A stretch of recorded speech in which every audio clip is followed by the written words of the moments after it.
అందరికి నమస్కారం. ముందు ఈ సినిమా దర్శకులు యుగేందర్ గారికి, అలాగే ప్రొడ్యూసర్స్ మహేందర్ అండ్ రాజశేఖర్ గారికి, and Sai and Archana and music director, DOP, all టెక్నీషియన్స్కి ముందు కంగ్రాచులేషన్స్. క్రిస్మస్కు 5 సినిమాలు రిలీజ్ అయితే 5 సినిమాల్లో సక్సెస్గా నిలబడడం అంత ఈజీ కాదు. సో అలా సక్సెస్గా నిలబడినందుకు ముందు ఓల్డ్ టీమ్కి, నేను last 1 week actual out of town పోతే అన్ని సినిమాలు ఫాలో చేస్తూ ఉన్నాను, ఏది ఎలా ఉంది అని. దాంట్లో శంబాలకు 100% మార్క్స్ పడడం, మంచి అప్రిషియేషన్ రావడం, అలాగే సక్సెస్ఫుల్గా నిలబడడం హ్యాపీ థింగ్. ఎందుకంటే ఆదికి 25th ఫిలిం అంట. సో 25th ఫిలిం సక్సెస్ రావడం అనేది ఈజ్ ఎ గుడ్ థింగ్. పోతే కమ్బ్యాక్ అంటున్నావు, ఆయన సీనియర్ కాదు, ఇంకా జూనియర్.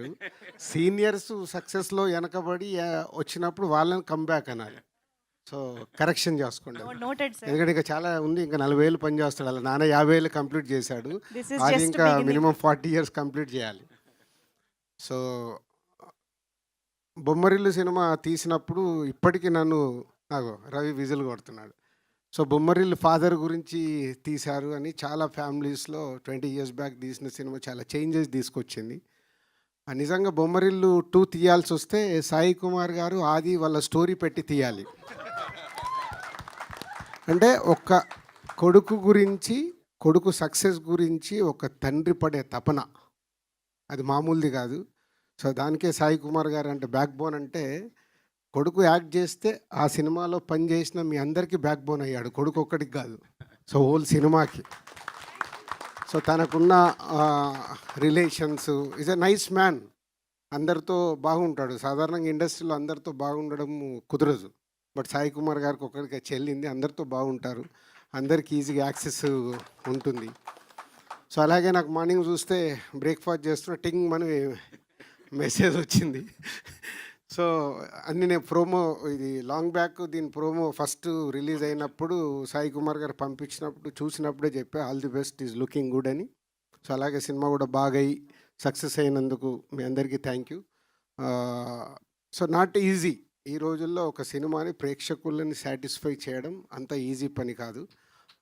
దాంట్లో సక్సెస్ అవ్వడం అంటే is a great thing. So మీరు తీసిన కాంటెంట్ అది ఆదికి కానీ మీ టెక్నీషియన్స్, ఆర్టిస్టులు అందరికీ ఉపయోగపడే సినిమా. ఎందుకంటే ఇక్కడ షీల్డ్ ఫంక్షన్ అనగానే చూస్తేనే తెలుస్తుంది, మొత్తం ఫోటో దిగుతుంటే అందరూ వచ్చి నిలబడిపోయారు. అంటే ఎంతోమంది ఆర్టిస్ట్ టెక్నీషియన్స్కి ఈ షీల్డ్ అనేది మీ సక్సెస్కు గుర్తు, లైఫ్ లాంగ్. నాకు ఇప్పటికీ దిల్ షీల్డ్ నా ఇంట్లో అలాగే పెట్టుకున్నాను. అంటే ఎన్నైనా రావచ్చు, సక్సెస్లు వస్తూ ఉంటాయి, బట్ ఆ మొదటి అందిన సక్సెస్ అది మామూలుది కాదు. అది ఎప్పుడు చూస్తుంటే ఒక సాటిస్ఫాక్షన్. నేను ప్రసాద్ ప్రివ్యూ థియేటర్కి వచ్చినప్పుడు అలా టైం ఉంటే అక్కడ ఉండే నా షీల్డ్స్ అన్నీ చూసుకుంటాను.